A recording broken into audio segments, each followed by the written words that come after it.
Hi ನಮಸ್ಕಾರ ಸ್ನೇಹಿತರೆ. ನನ್ನ ಹೆಸರು ಮೀನಾ. ನಾನು ಈಗಷ್ಟೇ ಮದುವೆ ಆಗಿದ್ದೇನೆ ಮತ್ತು 3 ತಿಂಗಳಾಗಿದೆ. ನಾನು ಮೊದಲು ಕೆಲಸ ಮಾಡುತ್ತಿದ್ದೆ, ಆದರೆ ಮದುವೆಯಾದ ಮೇಲೆ ಕೆಲಸಕ್ಕೆ ಸೇರಿಲ್ಲ. ಇನ್ನ ಸ್ವಲ್ಪ ದಿನ ಆದಮೇಲೆ ಹೊಸ ಕೆಲಸಕ್ಕೆ ಸೇರಬೇಕು ನಾನು. ಆದರೆ ಸದ್ಯಕ್ಕೆ ಬೇಡ ಅಂತ ಸುಮ್ಮನಿದ್ದೆ. ನನ್ನ ಗಂಡ ಸಾಫ್ಟ್ವೇರ್ ಉದ್ಯೋಗಿ. ಮೊದಲು ಸಮಯಕ್ಕೆ ಸರಿಯಾಗಿ ಮನೆಗೆ ಬರ್ತಿದ್ರು, ಆದರೆ ಇತ್ತೀಚೆಗೆ ಕೆಲಸ ಜಾಸ್ತಿಯಾಗಿ ಅವರು ಮನೆಗೆ ಬರ್ತಾ ಇಲ್ಲ. ಮನೆಗೆ ಬಂದರೂ ಲ್ಯಾಪ್ಟಾಪ್ ಮುಂದೆ ಕೂತಿರುತ್ತಾರೆ. ಮನೆಯಲ್ಲಿ ನಾನು ನನ್ನ ಗಂಡ ಇಬ್ಬರೇ ಇರುವುದರಿಂದ ನನಗೆ ತುಂಬಾ ಬೇಜಾರಾಗುತ್ತೆ. ಪದೇ ಪದೇ ತವರು ಮನೆಗೆ ಹೋಗಬಾರ್ದು, ಬೇಜಾರಾಗುತ್ತೆ. ಮತ್ತೆ ನಮ್ಮ ಊರು ಇರುವುದು ಸ್ವಲ್ಪ ದೂರ. ಅದಕ್ಕೆ ನಾನು ಬಹಳಷ್ಟು ಕಾಲ ಮನೆಯಲ್ಲಿ ಇರಬೇಕಾಗಿತ್ತು. ಅದಕ್ಕೆ ನನ್ನ ಗಂಡ ಸ್ವಲ್ಪ ನೀನು ಯಾಕೆ ಏನಾದರೂ ಹೊಸದಾಗಿ ಕಲಿಯಬಾರದು ಅಂತ. ನಾನು ಯೋಚನೆ ಮಾಡಿದೆ ಏನು ಕಲಿಯಬಹುದು ಅಂತ. ಮತ್ತು ಯಾವುದಾದರೂ ಬೇಗ ಕಲಿತು ಅದರಿಂದ ಉಪಯೋಗವಾಗಬೇಕು. ಅದಕ್ಕೆ ನಾನು ಯೋಚನೆ ಮಾಡಿದೆ, ಹೇಗಿದ್ದರೂ ನಮ್ಮ ಮನೆಯಲ್ಲಿ ಕಾರಿದೆ, ಯಾಕೆ ನಾನು ಕಾರನ್ನು ಓಡಿಸುವುದಕ್ಕೆ ಕಲಿಯಬಾರದು ಎಂದು. ನನ್ನ ಗಂಡ ಇದು ಒಳ್ಳೆಯ ಯೋಚನೆ, ಆದಷ್ಟು ಬೇಗ ಸೇರು, ಒಂದು 15-20 ದಿನಕ್ಕೆ ನೀನು ಕಾರು ಓಡಿಸಬಹುದು. ನಾನು ಮನೆಯ ಹತ್ತಿರ ಇರುವ ಕಾರಿನ ಡ್ರೈವಿಂಗ್ ಸ್ಕೂಲ್ ಸೇರಿದೆ. ಅವರು ಹೇಳಿಕೊಡುವುದಕ್ಕೆ ಜೊತೆಗೆ ಲೈಸೆನ್ಸ್ ಕೊಡಿಸುವುದಕ್ಕೂ ಒಪ್ಪಿಕೊಂಡರು. ಮೊದಲು ನನಗೆ ಯಾರೋ ಒಬ್ಬರು ಲೇಡಿ ಬರುತ್ತಿದ್ದರು.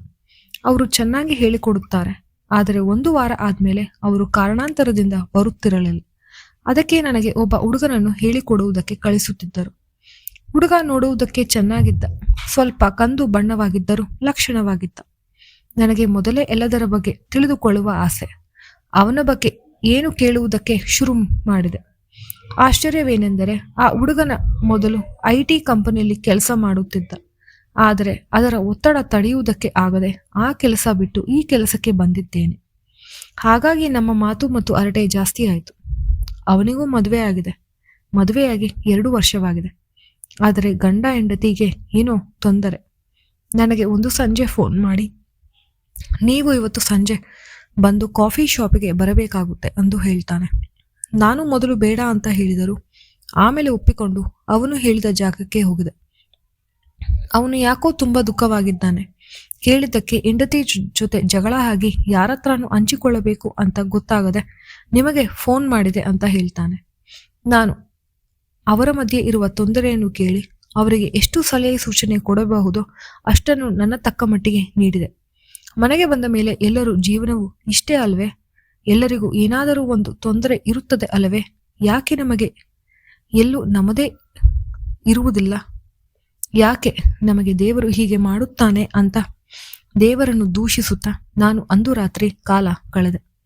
ಮರುದಿನ ನಾನು ಆತನನ್ನು ಕೇಳಿದೆ ಏನಾಯ್ತು ಎಂದು. ಏನು ಮಾಡೋಕ್ಕಾಗಲ್ಲ, ನಮ್ಮ ಲೈಫ್ ಇಷ್ಟೇನೆ ಅಂತ ಬೇಜಾರು ಆಗಬೇಕು ನಾವು. ಅವನು ಅವನ ಜೀವನ ಸಂಕಟವನ್ನು ಹೇಳಿದ. ನನಗೂ ನನ್ನ ಗಂಡನ ಮೇಲಿರುವ ಬೇಜಾರು ಹೇಳಿದೆ.